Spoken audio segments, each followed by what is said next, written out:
नमस्कार दोस्तों, मैं हूं आगम सिंह सिसोदिया। बीकानेर में आप सभी का स्वागत है। अगर आप बीकानेर घूमने का प्लान बना रहे हैं तो आज हम आपको बताएंगे कि सस्ते में कम बजट के साथ आप बीकानेर कैसे घूम सकते हैं। सबसे पहले हम आपको विजिट कराएंगे और एक्सप्लोर कराएंगे पूरे बीकानेर की फेमस टूरिस्ट प्लेसेस को, जो कि आपको यहाँ ज़रूर देखनी चाहिए। इसके बाद हम आपको जानकारी देंगे कि आप बीकानेर कैसे पहुँच सकते हैं, किन किन साधनों से आप पूरे शहर में घूम सकते हैं, यहाँ पर किस तरह की स्टे फैसिलिटीज़ है, यानी कि आप कहाँ पर सस्ते दामों में रुक सकते हैं, किस तरह का फूड यहाँ पर अवेलेबल है, यानी कि किस तरह का खान पान है जो कि बीकानेर का फेमस है, और कहाँ पर आपको सस्ते दाम में फूड अवेलेबल हो जाता है। ये सारी जानकारी आपको देंगे स्टेप बाय स्टेप, तो वीडियो के साथ पूरी तरह बने रहिए और आइए मिलकर एक्सप्लोर करते हैं बीकानेर। बीकानेर टूर के दौरान जिन स्थानों को हम घूमेंगे वे कुछ इस तरह से होंगे कि सबसे पहले हम एक्सप्लोर करेंगे बीकानेर फोर्ट, जो कि एक ऐतिहासिक किला है। फोर्ट को देखने के बाद हम चलेंगे विश्व प्रसिद्ध करणी माता के मंदिर में, जिन्हें चूहों की देवी के नाम से भी जाना जाता है। देशनोक करणी माता के दर्शन करने के बाद हम चलेंगे रामपुरिया हवेली की ओर, फिर चलेंगे कैमल रिसर्च सेंटर, जहां पर कई सारे ऊंटों पर अनुसंधान किया जाता है। कैमल रिसर्च सेंटर के बाद हम चलेंगे गंगा गवर्नमेंट म्यूजियम बीकानेर में, जहां पर हम देखेंगे बीकानेर के इतिहास से जुड़ी कई सारी ऐतिहासिक चीज़ें। म्यूजियम के बाद हम चलेंगे लालगढ़ पैलेस, जो कि बीकानेर की रॉयल फैमिली का रेजिडेंट एरिया है, यानी कि बीकानेर की रॉयल फैमिली आज भी यहाँ रहती हैं। फिर हम चलेंगे भांडासर जैन मंदिर और लक्ष्मी नारायण मंदिर, और फिर इन सभी स्थानों को एक्सप्लोर करने के बाद हम ट्राई करेंगे बीकानेर के कुछ फेमस फूड आइटम्स, जो कि बीकानेर आने पर आपको ज़रूर ट्राई करने चाहिए। तो आइए शुरुआत करते हैं सबसे पहले स्थान के साथ, जो कि है बीकानेर फोर्ट, जो कि अभी आपको हमारे पीछे ही नज़र आ रहा होगा। इस महल में देखने लायक बहुत कुछ है और आज इस महल को हम पूरे गाइडेड टूर के साथ देखने वाले हैं। हर एक चीज़ आपको बताएंगे, पूरा हिस्ट्री, संपूर्ण इतिहास और सारी जानकारी इस किले के बारे में। तो आइए एक्सप्लोर करते हैं बीकानेर का किला Junagadh.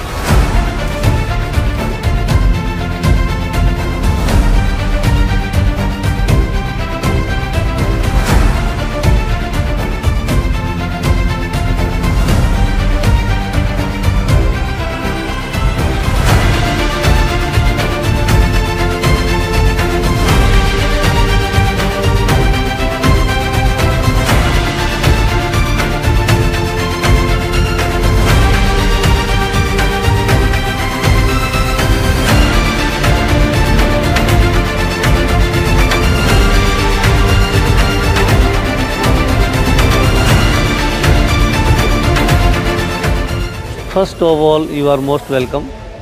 Myself Surendra Bhatti. I will be try my best. After that may be little mistake. Please appreciate also. जहाँ आप घूमने के लिए पहुँचे हैं, area known as a Marwar, तो जूनागढ़ फोर्ट में राइट नाउ एंटर हो रहे हैं। ऊपर आप देख रहे हैं एक flag, yellow and red colour. Yellow Shri Krishna भगवान का कलर है और रेड करणी माता, जिनको मारवाड़ अपना इष्ट देवी मानते हैं, उनका कलर है। और उसके बाद जहाँ फोर्ट में एंटर होंगे, अलग अलग डोर आएंगे। एंट्रेंस डोर है जहाँ सामने लिखा है करण प्रोल, सूर्य के सामने जो खुल रहा है। पहला हम जहाँ एंटर हुए करण प्रोल, सामने आ रहा है दौलत प्रोल, जहाँ हम विजिट करने जा रहे हैं। इस द्वार पर सती चिन्ह भी बने हुए हैं। जो हाथ के निशान आप देख रहे हैं, ये हैं सती चिन्ह।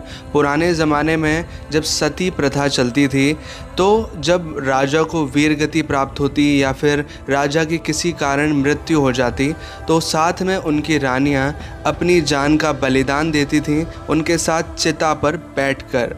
तो ये जो पंजों के निशान आप देख रहे हैं, ये एक तरह से उनकी आखिरी निशानी है, जो कि इस द्वार पर अंकित हैं। अब हम बढ़ रहे हैं तीसरे द्वार की ओर, जिसका नाम है फतेह पोल, और मारवाड़ में इसे फतेह प्रोल कहा जाता है।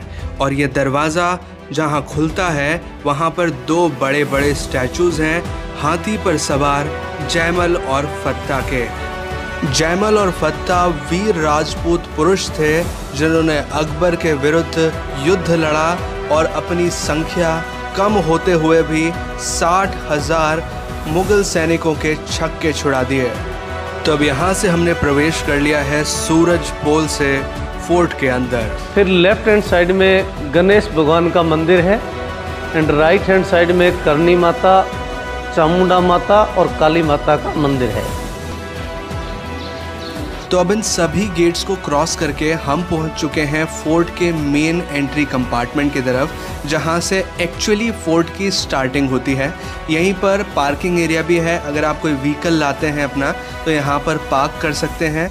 और अब यहां से आपको अंदर जाने के लिए एंट्री टिकट परचेज़ करना होता है, जिसका मूल्य है 100 रुपीज़ पर पर्सन का, यानी कि 100 रुपये प्रति व्यक्ति का। और आज जो ये फोर्ट हम देखने जा रहे हैं ये अभी भी रॉयल फैमिली के अंडर में है। तो अब जिस पार्ट में हम सबसे पहले प्रवेश कर रहे हैं ये है जनता दरबार, यानी कि आम दरबार, जिसे पब्लिक कोर्ट भी हम कह सकते हैं।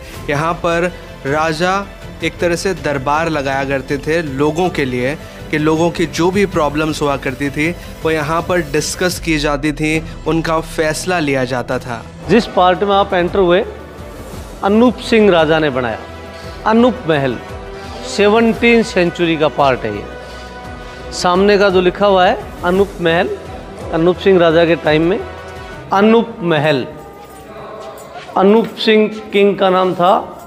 और Anoop Singh ji was from the 10th generation, 10वीं पीढ़ी के राजा। उन्होंने इस पार्ट को बनाया नॉन एज ए अनूप महल और अनूप पैलेस बोल सकते हैं। ये किले का सबसे सुंदर पार्ट है, ब्यूटी जिसको बोलते हैं। बिकॉज ऑफ दैट आप देख सकते हैं जो थ्रोन देख रहे हैं रेड कलर, उसके पीछे जो वॉल है, वॉल में जो है वो रियल गोल्ड लीव्स स्टिल अभी भी हैं, मोस्टली गोल्ड है, असली सोना है जिसको बोलते हैं वो है। और ऊपर क्रिस्टल स्टोन ओरिजिनल हैं। कई टाइम इसमें बॉलीवुड मूवी शूट हुए, अनकाउंटेबल मूवीज शूटेड हियर। और ये चांदी का दरवाज़ा है, सॉलिड सिल्वर डोर है, आप देख सकते हैं, जो पहले हमारे एंट्रेंस पे लगा था जहाँ हम एंटर हुए। अब आपको बेडरूम विजिट करवाते हैं राजा, महाराजा और महारानी साहिबा का। श्री कृष्ण श्री कृष्ण श्री कृष्ण। ये चित्रकारी का काम है, पहले ये सारे नेचुरल कलर काम लिए जाते थे और अब इसको मेंटेनेंस भी कर रहे हैं। यहाँ जो बेड लगा है ये महाराजा साहब के लिए है, अंदर महारानी साहिबा का है। पहले अलग अलग सिस्टम होते थे, क्वींस भी ज़्यादा था, रानियाँ भी ज़्यादा थी, और हमारे साधारण बेड से छोटा है। ये सुरक्षा के लिए है, सुरक्षा ये रहेगी कि इसकी हाइट कम है तो कोई दुश्मन इसके नीचे नहीं जा पाएगा। यहाँ महारानी साहिबा का बेड है, जो पीछे से नहीं दिख रहा था। हाँ, ये महारानी साहिबा का बेड है इधर। और चारों तरफ देखो छोटा कमरा है, फिर भी दरवाजे आप काउंट नहीं कर पाएंगे, यानी करीब 8 दरवाजे हैं। हवादार रखा हुआ है इसको, ये पूरा बेडरूम में काउंट होता है। ये 19वीं सेंचुरी का पार्ट है। गंगा सिंह का परिवार यहाँ रहता था और इसके लिए जो आर्किटेक्ट था उसका नाम सर सैमुअल स्विंटन जैकब था। जब गंगा सिंह ने नया लालगढ़ पैलेस बना लिया तो वहाँ शिफ्ट हो गए, तो ट्रस्ट ने इस पार्ट को हथियारों के लिए म्यूजियम बना दिया, वेपन म्यूजियम। ये मशीन गन जर्मनी बर्लिन का है 1918 का। और ये कमरा जिसमें आप पहुँचे हो, कंसेप्ट देखो दरवाजे के, हवा प्रकाश का हवादार, यानी ये बेडरूम था महाराजा गंगा सिंह का। ये गंगा सिंह का फोटो पोर्ट्रेट है और गंगा सिंह ने लालगढ़ पैलेस बनाया। ये लालगढ़ पैलेस का कॉपी है, मैप है, नक्शा है। और पंखे आप देख रहे हो ये चल रहा है, आगे बंद भी मिलेंगे। 1914, कंपनी का नाम है क्रम्पटन पार्किंसंस।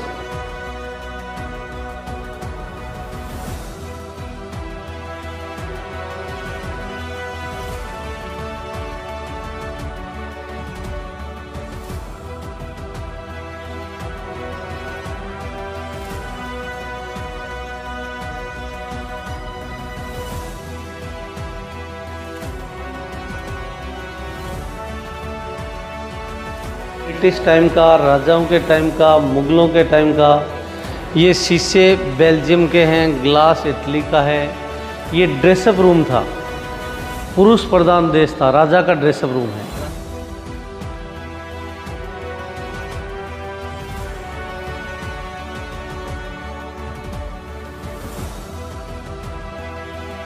यहाँ राजा बैठते, उस चेयर पे मिनिस्टर बैठते, और ये राज दरबार लगता था। पहले मैंने एक शब्द बोला बाहर आपको, आम दरबार, आम सभा, ये राज दरबार है।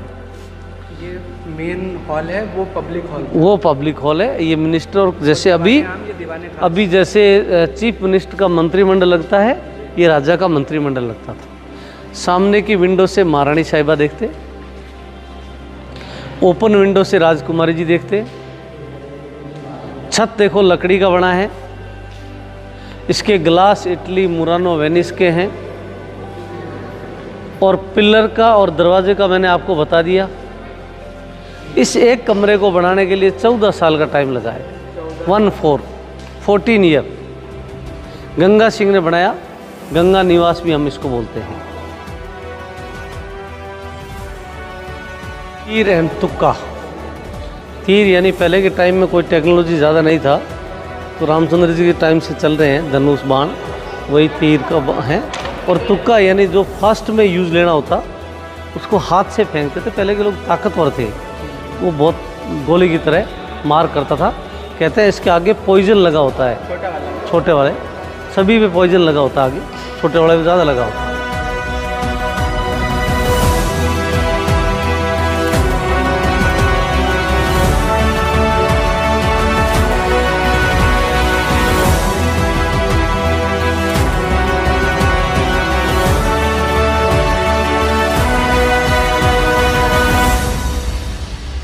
ये देखो, ये पूरा कोर्टयार्ड, यानी ये रेसिडेंशियल पार्ट था, निवास स्थान था गंगा सिंह फैमिली का पूरा पार्ट। और यहाँ 3 जो बड़े बड़े देख रहे हैं, ये मेडल के डुप्लीकेट हैं। आप समझते हैं, छोटे मेडल्स जो ब्रिटिश गवर्नमेंट से उनको मिलते थे, ब्रिटिश आर्मी के साथ थे, उनकी कॉपी बना के यहाँ डिस्प्ले किया है वायर एंड ग्लास में। ये हैं गंगा सिंह जी, जो करणी माता के सबसे बड़े भगत, वर्ल्ड के प्रसिद्ध राजा थे। ये ब्रिटिश आर्मी के साथ जॉब करते थे।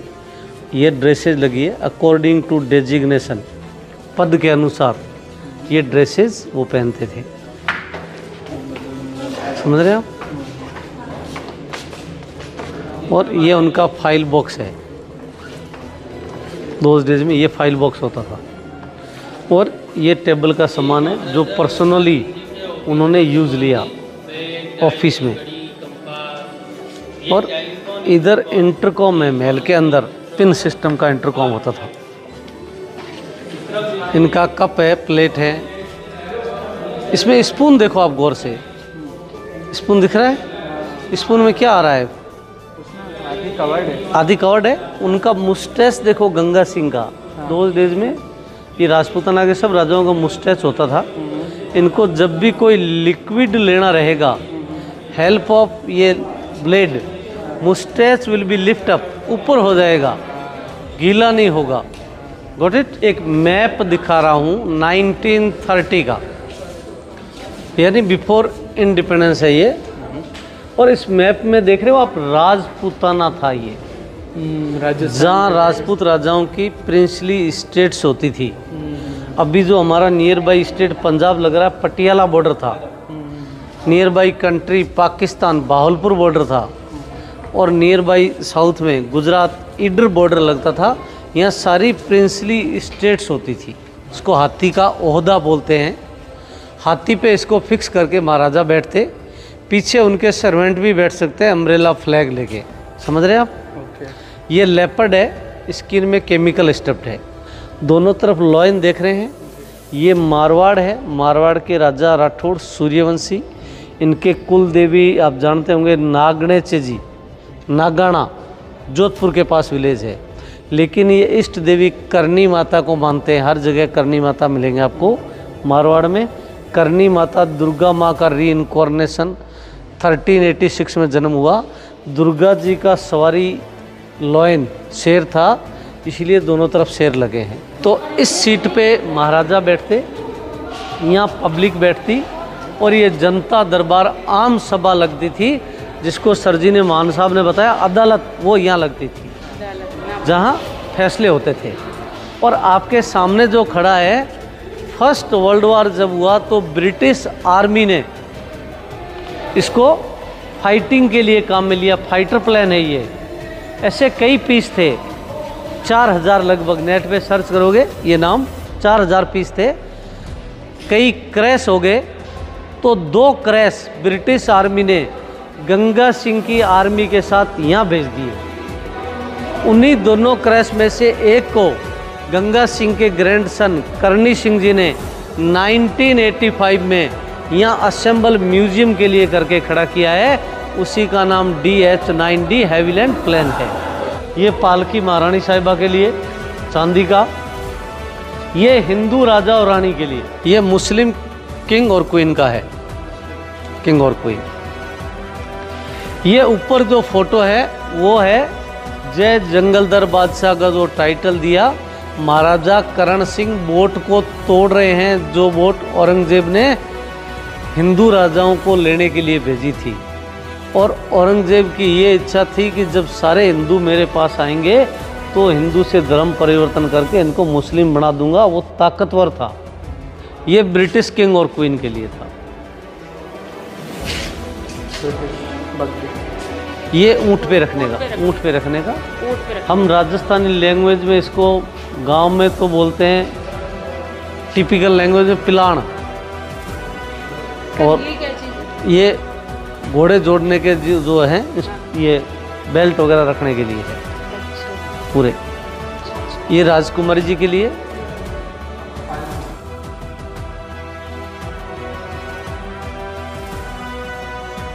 करणी जी महाराज हैं, जहाँ हाजिरी लगा के आए। 151 साल 6 महीने की एज तक यहाँ रहते थे, गाय रखते, दुर्गा माँ का अवतार हैं। इन्होंने बीका जी को आशीर्वाद दिया, बीकानेर शहर एस्टेब्लिश हुआ। आज पॉपुलेशन 8 लाख होगी, 2 हिस्सों में डिवाइड है। ये नया शहर है, 1000 हवेलियों का शहर, पुराने शहर को बोलते हैं। बिल्डिंग में पहुँचे, जूना पुराना है ये गढ़, जूनागढ़ है। इस जूनागढ़ को ऑरेंज कलर 1589 में राय सिंह जी ने स्टार्ट किया। अच्छा। ये सारे रेसिडेंस ऐड करते गए, सभी के नाम पे टाउन है। गंगा सिंह ने प्रमोट किया, सादुल सिंह के नाम से लालगढ़ पैलेस में म्यूजियम है। Karni Singh member of parliament, सांसद रहे। राइफल शूटिंग, इनके ग्रैंड डॉटर सिद्धि कुमारी जी MLA लालगढ़ पैलेस में रहते हैं, BJP 3rd time. Bikaner fort के साथ आप देख सकते हैं एक म्यूज़ियम जो कि बीकानेर फोर्ट के जस्ट अंदर के कंपार्टमेंट में ही बना हुआ है। इस म्यूज़ियम का नाम है प्राचीना म्यूज़ियम, जिसमें बीकानेर कल्चर सेंटर म्यूज़ियम के नाम से भी जाना जाता है इसे। और ये सुबह 9 बजे से शाम 6 बजे तक ओपन रहता है। इसका एडिशनल चार्ज होता है जो कि फोर्ट के कंपार्टमेंट में ही मिलता है, 50 रुपीज़ पर पर्सन का चार्ज है। तो ये एडिशनल भी आप ले सकते हैं और इसे देख सकते हैं। तो चलिए अंदर चलते हैं और आपको अंदर का नज़ारा दिखाते हैं।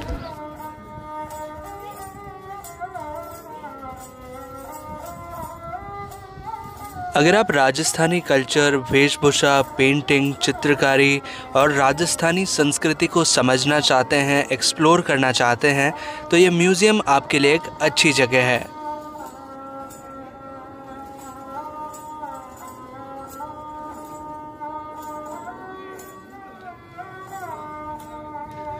इस म्यूज़ियम में है कई सारी राजस्थानी ट्रेडिशनल ड्रेसेस जो कि राजस्थानी कल्चर को दर्शाती हैं।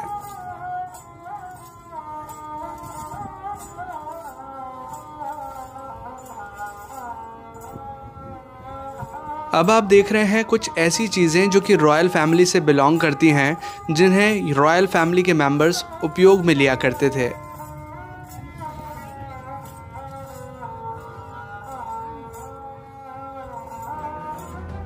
अब हम म्यूज़ियम के बाहर आ चुके हैं। यहाँ 2 बड़ी बड़ी तोपों को इंस्टॉल किया गया है जो कि पुराने टाइम पर उपयोग में ली जाती थी।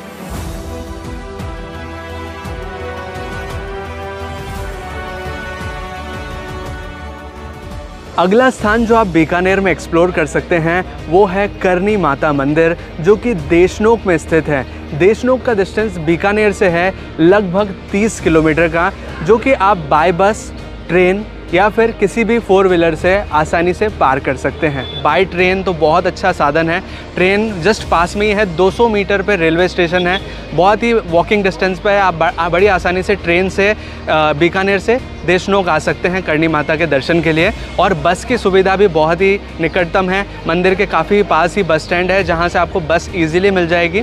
और अगर आप चाहें तो 2 व्हीलर या 4 व्हीलर का इस्तेमाल करके भी यहां तक आसानी से आ सकते हैं।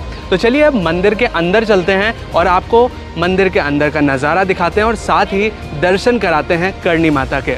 तो अब यहाँ से हम प्रवेश कर रहे हैं करणी माता मंदिर के अंदर। ये है प्रवेश द्वार करणी माता मंदिर का और प्रवेश द्वार पर 2 चांदी के गेट लगे हुए हैं। एक तरह से 2 पीस का दरवाजे हैं, एक दरवाज़ा ये, एक दरवाज़ा ये। करणी माता का प्रवेश द्वार पे चांदी के दरवाजे हैं और कुछ इस तरह से यहाँ से प्रांगण की शुरुआत होती है। मंदिर परिसर में 20,000 से भी ज़्यादा चूहे रहते हैं, लेकिन एक हैरानी की बात कि इतने ज़्यादा चूहे होने के बावजूद मंदिर में बदबू नहीं आती है। और प्रसाद का वितरण करने से पहले चूहों को भोग लगाया जाता है और फिर श्रद्धालुओं को वितरित किया जाता है।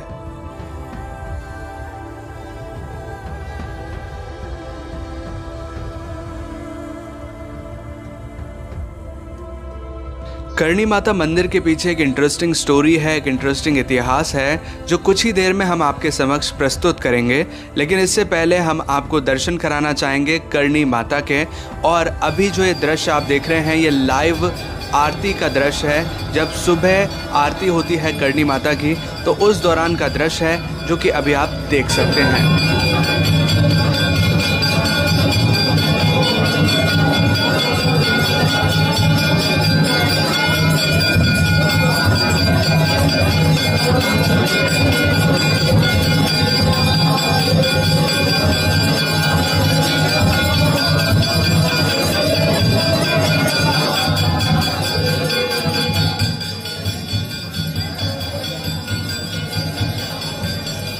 करणी माता मंदिर के बारे में एक स्पेशल बात है जो कि यहाँ पर आए हुए श्रद्धालुओं से हमें जान पड़ी।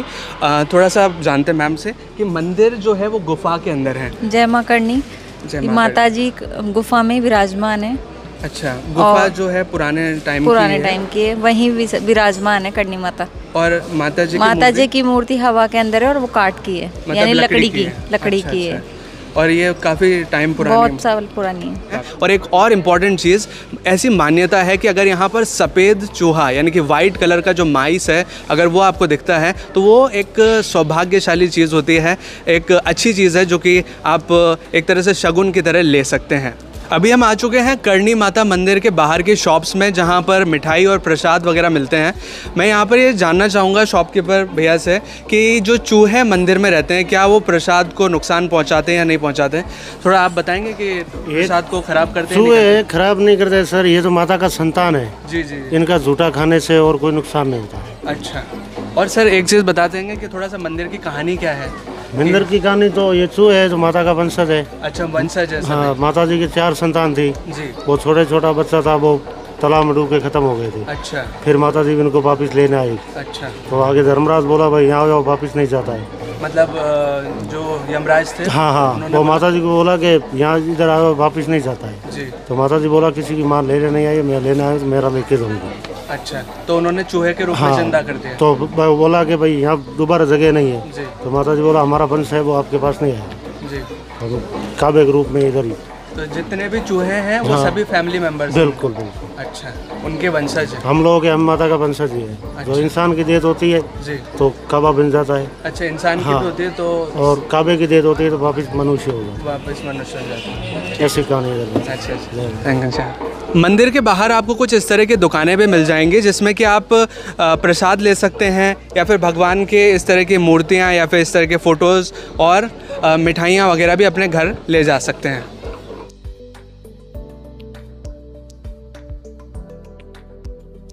करणी माता के मुख्य मंदिर से लगभग 1 से 2 किलोमीटर दूर करणी माता का पुराना मंदिर है।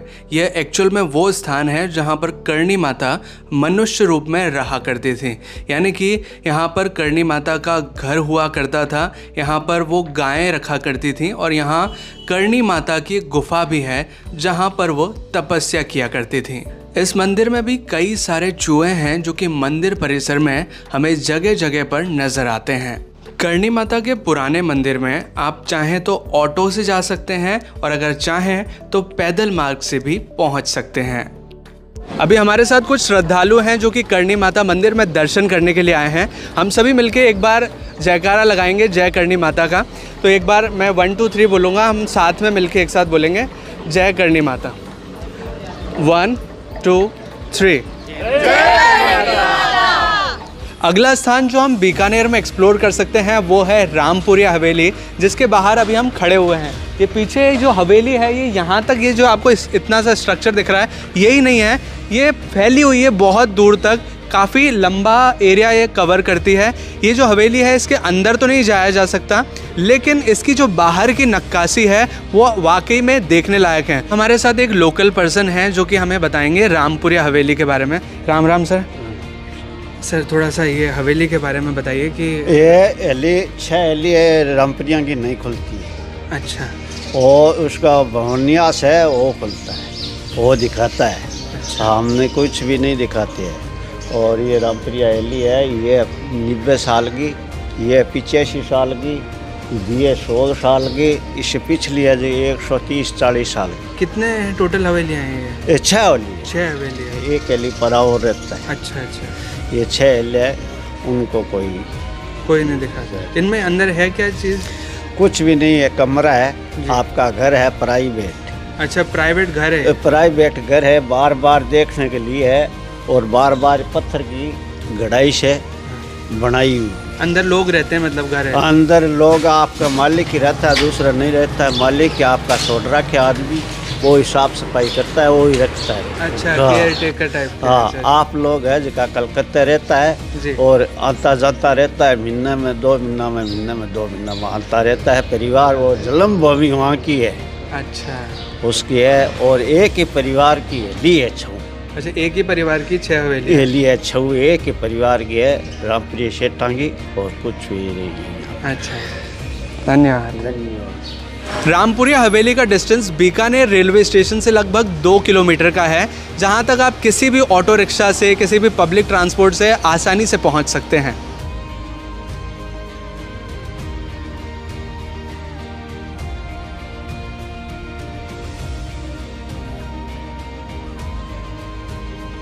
अगला स्थान जो आप बीकानेर में एक्सप्लोर कर सकते हैं वो है national research centre on camel, जो कि अभी हमारे पीछे आपको नज़र आ रहा है। हम आपको अंदर लेकर चलते हैं और पूरा ये रिसर्च सेंटर दिखाते हैं। इसमें बहुत सारे ऊँट हैं, लगभग 200 के लगभग इसमें ऊँट है।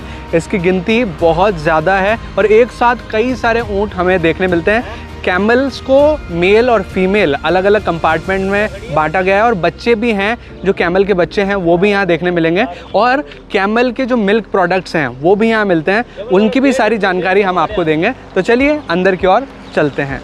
तो अब हम पहुंच चुके हैं कैमल रिसर्च सेंटर के अंदर और अभी जिस कंपार्टमेंट के सामने हम खड़े हुए हैं इसमें है सभी मेल्स, यानी कि जितने भी हम ऊँट देख पा रहे हैं ये सारे मेल्स हैं जिन्हें एक स्पेशल कंपार्टमेंट में रखा गया है।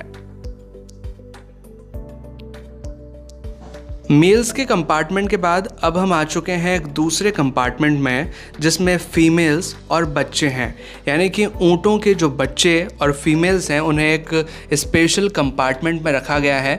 यहाँ पर जो ये छोटे वाले ऊँट हम देख पा रहे हैं ये सभी ऊँटों के बच्चे हैं और सभी यहाँ पर फीमेल्स हैं और इन फीमेल्स से दूध भी निकाला जाता है, यानी कि ऊँट का जो दूध उत्पन्न होता है, जो ऊँट के दूध के जो प्रोडक्ट्स बनते हैं वह यहीं से वो दूध आता है, यहीं से उनका दूध निकाला जाता है ऊँटों का और उनके जो प्रोडक्ट्स हैं वो बनाए जाते हैं।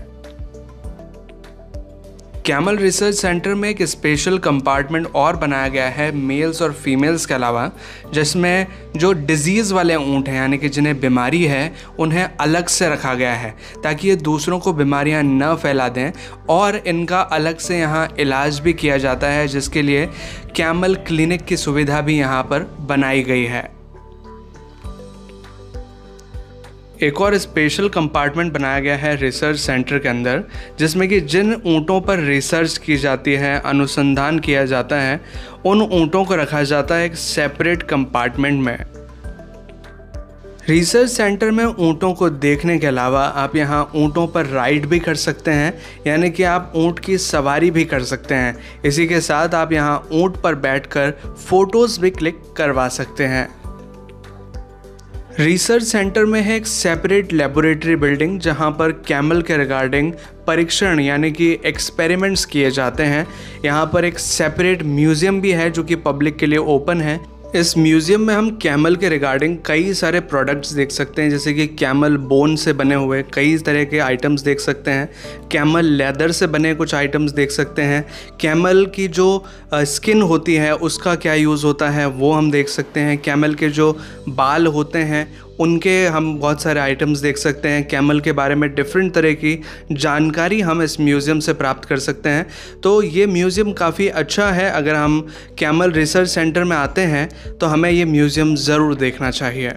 कैमल रिसर्च सेंटर के बाहर ही एक शॉप है जहां मिलते हैं कैमल मिल्क प्रोडक्ट्स, और इनकी रेट लिस्ट भी यहां लगी हुई है और किस तरह के प्रोडक्ट्स यहां मिलते हैं वो भी लिखे हुए हैं। तो अगर आप यहां कभी आते हैं तो इन प्रोडक्ट्स को लेकर यहां ट्राई भी कर सकते हैं। कैमल मिल्क प्रोडक्ट खाने में थोड़े से सॉल्टी होते हैं, यानी कि थोड़े से नमकीन फ्लेवर इसमें आता है।